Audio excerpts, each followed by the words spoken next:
welcome back to the Spider's Web, and we're going to be carrying on with this little chapper here and his horsey. So we'll be doing a little bit of the highlighting on these models and seeing how far we go with these. We need to finish off obviously the lance and the shield, but they're the last things I want to do really. So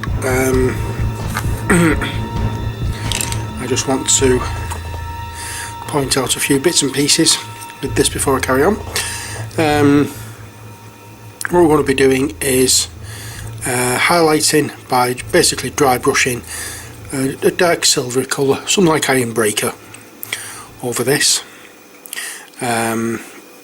We'll give the skull, the bone areas, another coat of the Agrax shade. We will make a lighter pink colour for the tissue and tendons and musculature you can see there. And then on here we'll be highlighting the blue areas. I'm just dry brushing a lighter shade of blue. Same again with the metal areas, we'll be highlighting with a spot of Ironbreaker. And we have a few other details that I've missed, or I've gone over rather, not missed, which I'm going to add to, which notably is the stirrups here on his feet. And that is it. I need to go over a couple of pieces here with the Warplock bronze again, because I've gone over in blue where I shouldn't have, but that's about it. We'll see how far we get, and then we'll see whether we can actually we're not going to get it done in this video, but once, as I say, we'll see how far we get, because I'm trying to get this done as quick as I can, because I want to really finish off my armies. So hope you enjoy the video, and I'll be back very soon.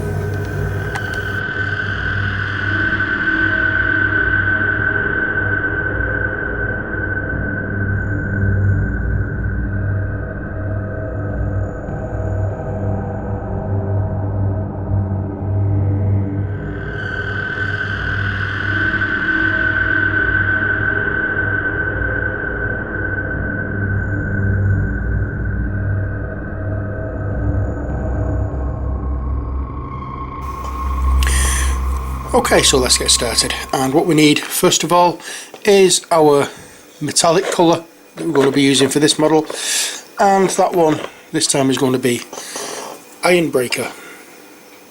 We don't want an incredibly bright silver, for the simple reason being it's going to be rusted later on, so a darker metallic colour will do the job more than adequately. So we get some on our palette, and we want a dry brush of this, and where we see the the segments of the armour, we just go straight down.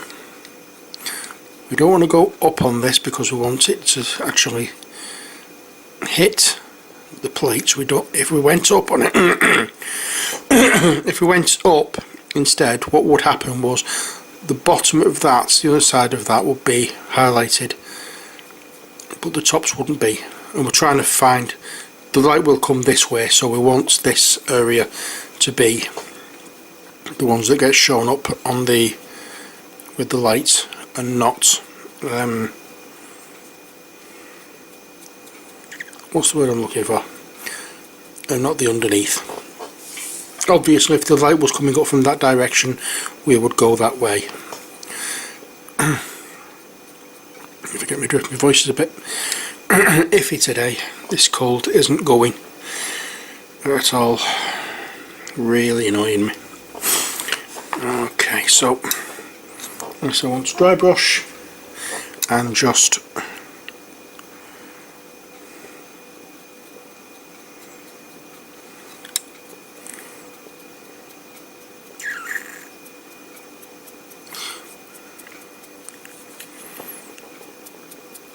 Now we are not looking for any major coverage here. We're just looking for very, very broken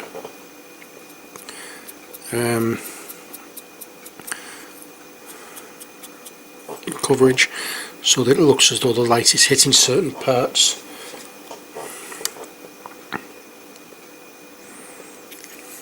I mean, we could actually, if you think about it, just make sure we go over the edges first of all, like so. Just make sure on the raised areas and the corners are covered. It's called edge highlighting, but they are really supposed to be the brightest parts. And then we just again waft down a little bit to make it look as though whatever covering is on the metal has been rubbed off by age and wear and tear. There we go. But again, we want to go from the top down. We do not want to be going from the bottom up, because the light is coming from the top, so you have to think of where the light is coming from. Like so. And now the little chappie himself. And again, from the tip of his lance, the handguard. You don't need to do the bottom of the handguard, because obviously that is going to be in shadow. When I say the bottom, I mean that area, because the light is coming down, it's hitting that part, but it's not, won't be hitting that part, so that part will be in shadow.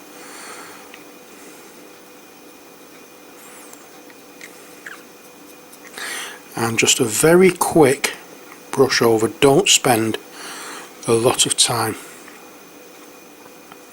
doing this, because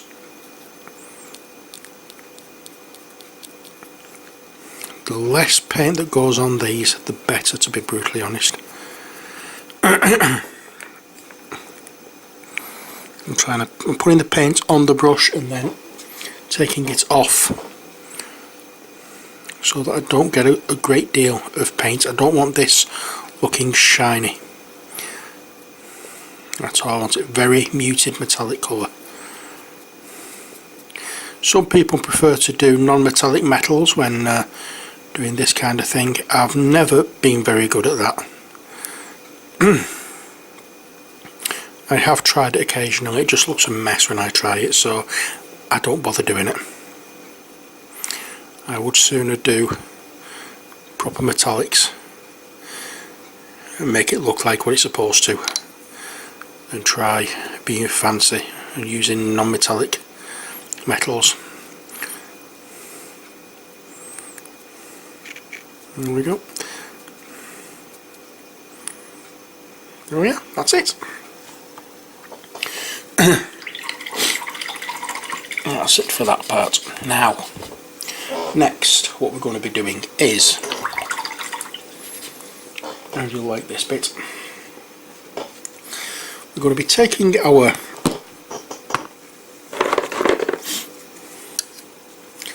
screaming skull that we saw in an earlier video. We will be taking our Altdorf Guard blue, which again you saw in an earlier video. I'll just try and hide the light glare from that so you can see the name properly. And we're going to be mixing some of these together. Now, we're mixing these together. It's a little bit of the blue,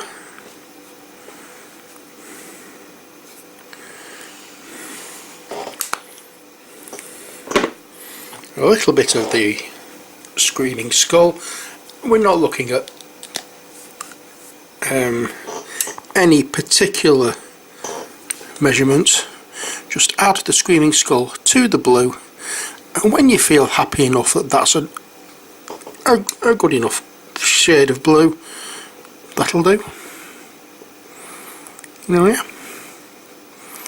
I'm quite happy with that, so I'll wash my brush out.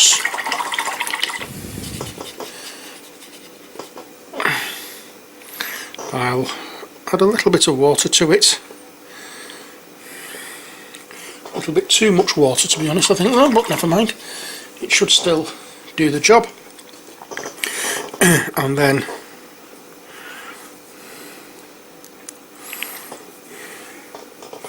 we will now go ahead and pick out the high points on these robes.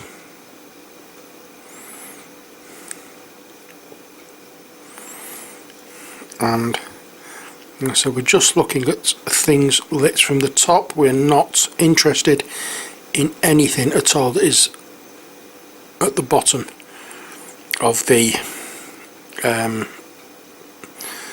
clothing.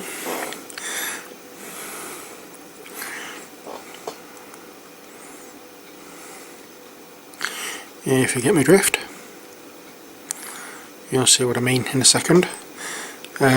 So that's at the top. We want that done, we want that done, and we want that done. We'll also add a little bit down here.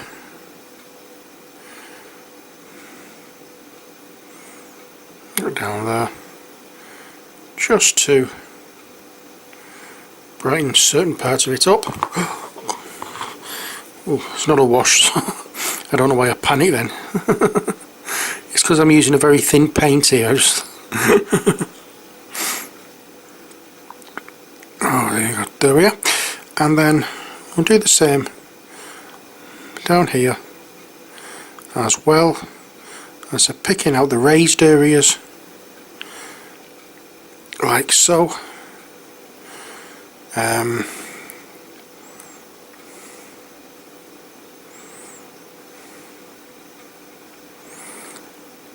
We're not looking towards painting the whole of the blue area again. We are just here, just doing this now to pick out the raised areas. We've had the middle colour on, which was the base coat we had. Then we put the wash on to give us our deep colours, our shadows, and now we're doing the bright colours. These are the highlights. These are the ones where the light is hitting, and that's it. That's all it is for this.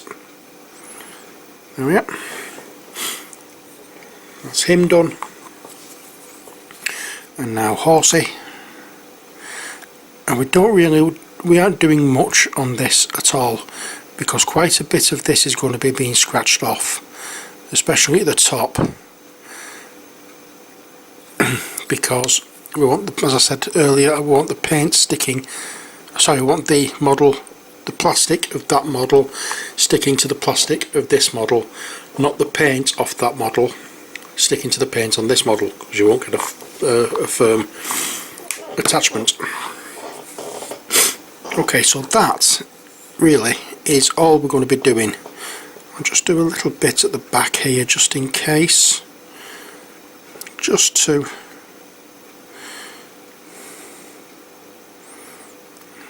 bring it out a little bit. I'll do a bit more at the front and a bit more here at the front. That's it. Okay.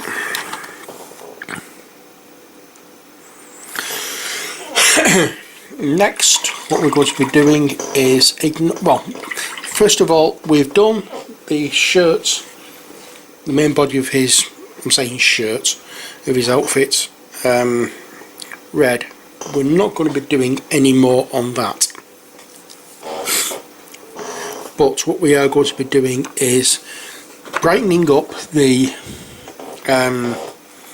pink and all the sinews and everything. So again, we're going to be using Evil Sun's Scarlet, which was the one we used originally, and we want a very, very small amount of that in comparison to the amount of white we're going to be using.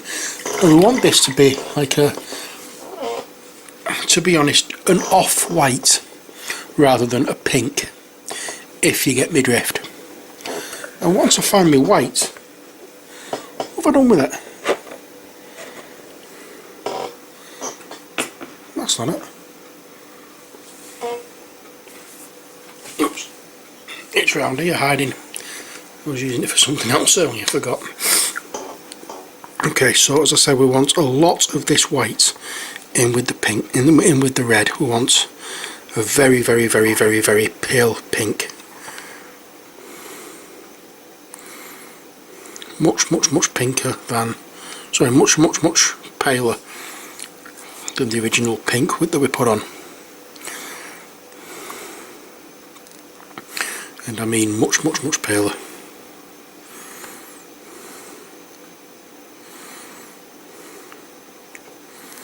Like a salmon pink that we're looking for now,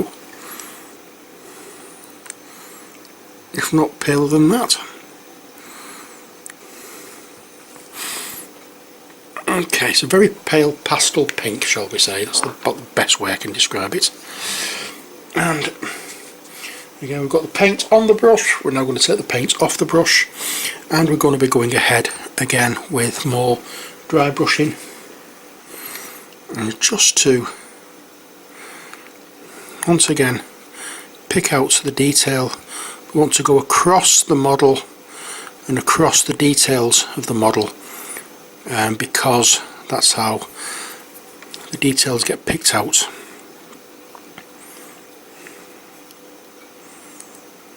Yeah. Oh, sorry I keep pausing. I've got a really itchy nose all of a sudden.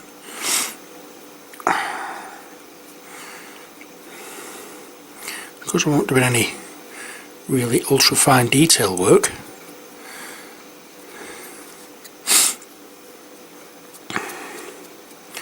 I'm just going to do a little bit there as well, and as you can see, it's not, you know, not a lot of paint has gone on, but the impact it's had is worth it, don't you think? It just makes all those not nerve endings, those muscle, the muscles and the tendons and everything pop out quite well, don't they? Oh yeah. And I did use way too much red there, which is unfortunate, but never mind, not to worry. Right.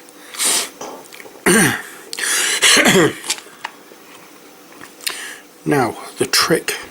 Oh yes, I did say I was going to put. In fact, no, I'm not going to do that yet.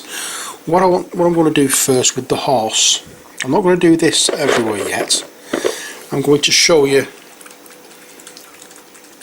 the way I do the rust effects, and this I use typhus corrosion. See if by hiding the thing you'll be able to see it properly. This is a technical paint from Citadel, as you can see. And it's basically very, very watery. It's almost like a wash. And the trick is, you need it on the tip of your brush, because if you get it in the ferrule, it's going to knacker your brush completely. And you just paint it on where you want some rust going. Now, with this being undead, I want this looking incredibly rusty. So I'm using a lot of rust over these models, as you've been able to see. It's not like when you've got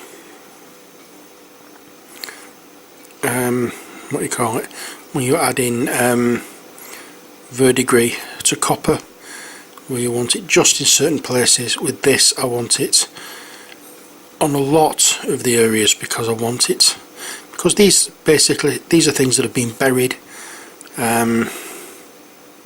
they've been covered in earth and soil, taken water on board, and then run back out into an oxygen rich environment.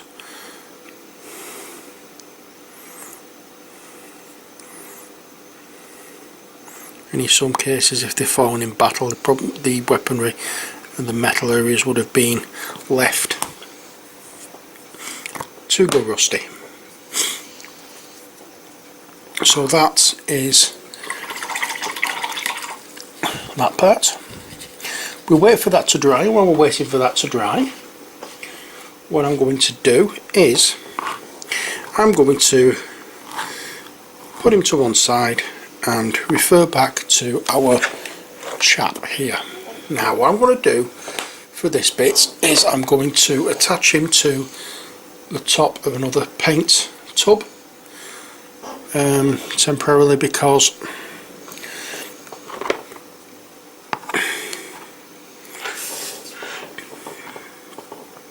I'm going to be doing his highlighting on his red crest. I'm going to be doing the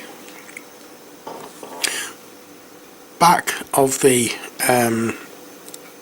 shield, and I'm going to be doing the shaft of his lance as well. So you may have noticed I've not touched the armour on him yet. That's coming. I will be doing that later, but there are other things I want to do first with this chap. So what I'm looking for now is, oh, where is it, where is it, where is it, where is it, where is it?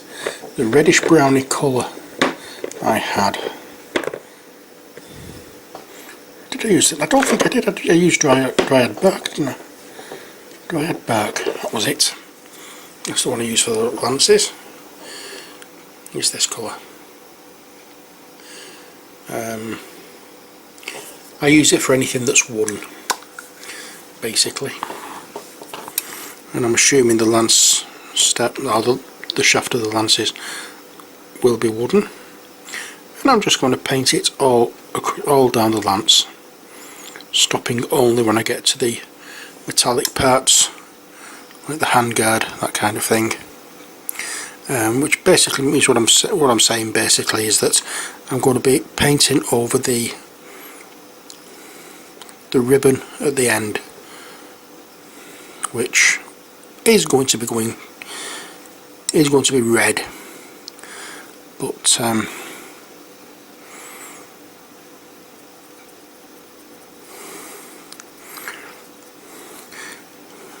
just for the sake of trying to make it a little neater, I am going to do it all like that and then go over with the red a little bit later, so if I miss anywhere then the brown is showing and not grey, and you don't notice it as much.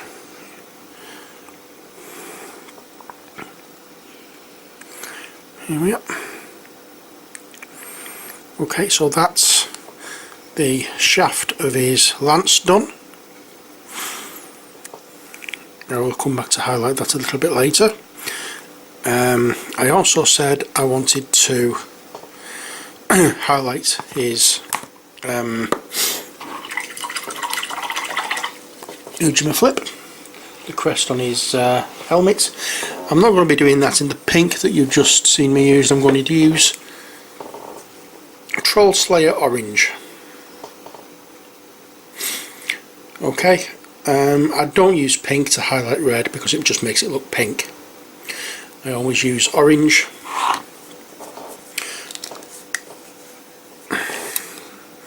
Because it's much more of a natural highlight colour for red than pink could ever be. And it's just a case of a very small amount of paint on the brush and waft, waft, waft, waft, waft. You can hardly see it, but it's when you look closer you know it's there, and that's it. There's nothing spectacular about that. I don't want it showing up, that's the thing. There we are. Now I'm going to bring this video to an end now by another session with the wash, because I did say I wanted the bones to be given another wash of the Agrax Earthshade, but there's something I'm not saying I've missed, I just didn't do in the last video because the paint was still wet, and that is the back of the shield, and I want to do that in the Agrax Earthshade as well, so I'm just going to rattle that over now. I'm not really bothered about any other colour being on it at this point, because when all said and done it's not a really major thing, and it's not going to be a point that's going to be seen very well, but I am going to go over all the rest of the brown areas, sorry, all the rest of the skull areas, the bone areas. I'll get this right eventually. Oh dear, my head's gone completely now. I'm going to do this, and then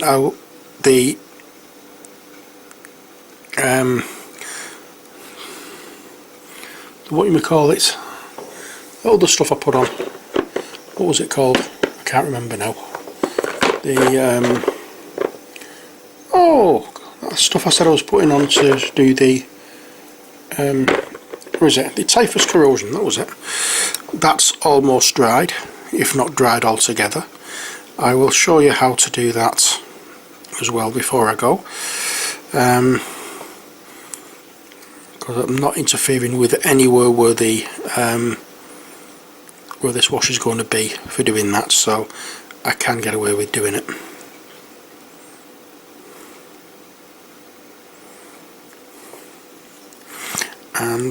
And so we're just doing another once over on the bone areas just to make them a little bit darker,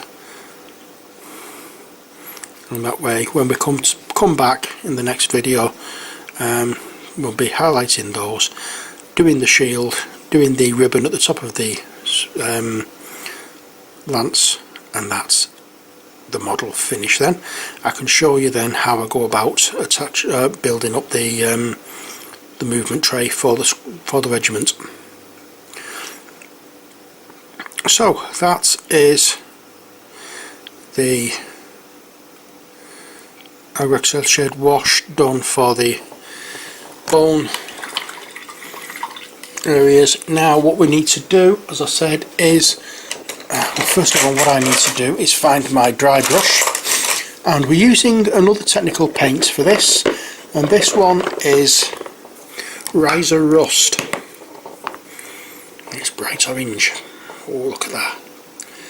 This is a very, very thick paint. It's not a technical paint, it's a dry paint, a very dry paint. It's almost like a paste. As you can see, nothing's coming up, and we simply get it on the brush, and I'm using for this a dry brush because of the way the bristles are. It's better doing it this way than trying to use a normal brush. And then what we do, where we've put the typhus corrosion, we quite simply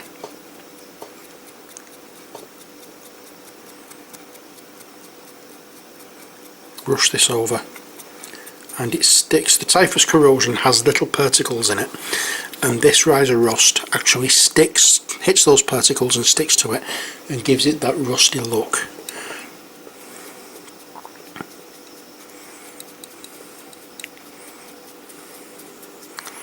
And as you can see little, if you look closer you can see little dots of this. They're the little particles that's in the typhus corrosion.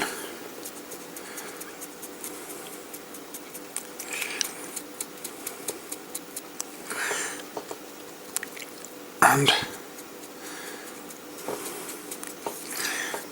I do like this. I really do like this effect.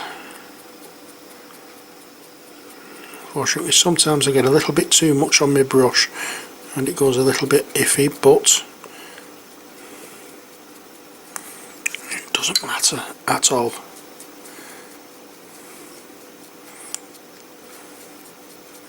And as you can see, I've not gone anywhere near the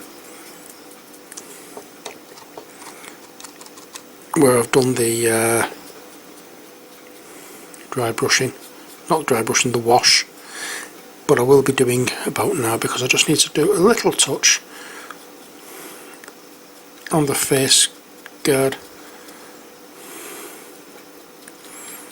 whatever it's called.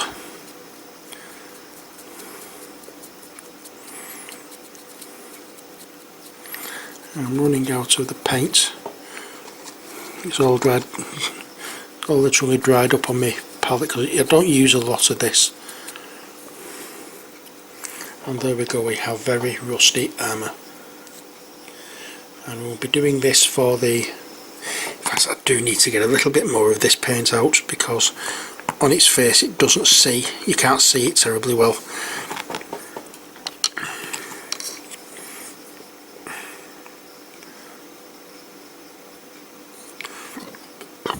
Oops, excuse me. There we are. I'll just do a little bit more over some areas.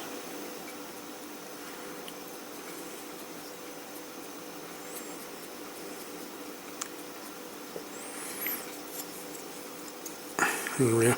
I've used this on some other models.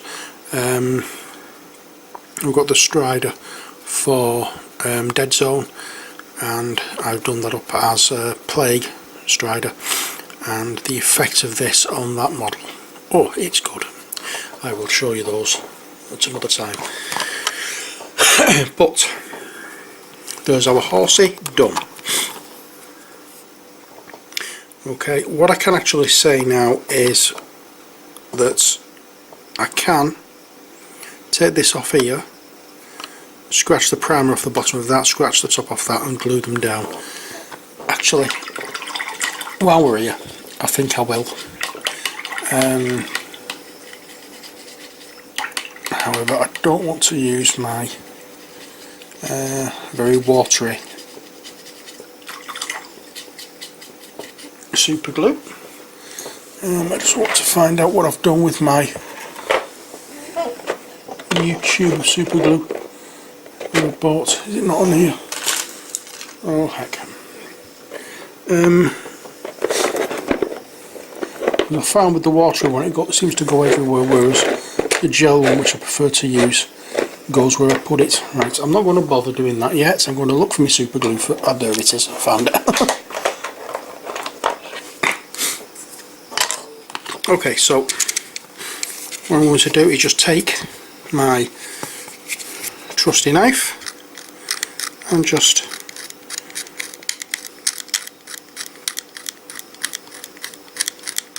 scrape the paint off.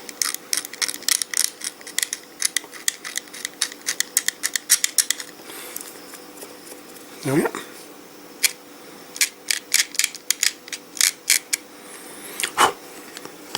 And then I'll take him as well and make sure the paint under here isn't actually covered by anything, or the plastic down there isn't actually covered by paint. And then I just place a little bit of the super glue on there like so and pop on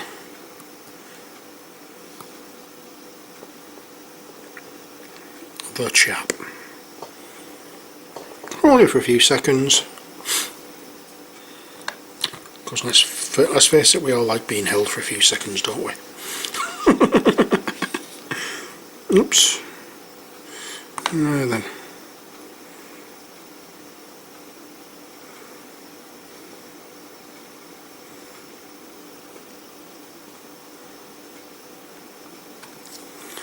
Why is that not sticking how it should? Okay, what I'm going to do is I'm going to put a bit more glue on the bottom of here, so hopefully I get the connection. It doesn't seem to be.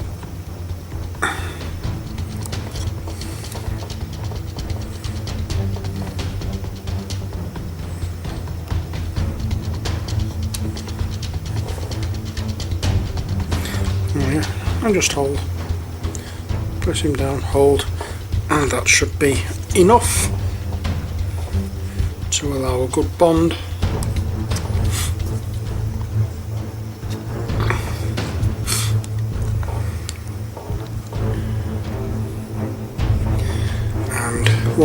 When I come back in the next video, or the next part of this, we'll do the shield, we'll do the highlighting on the lance, and I'll do the ribbon on the top of the lance.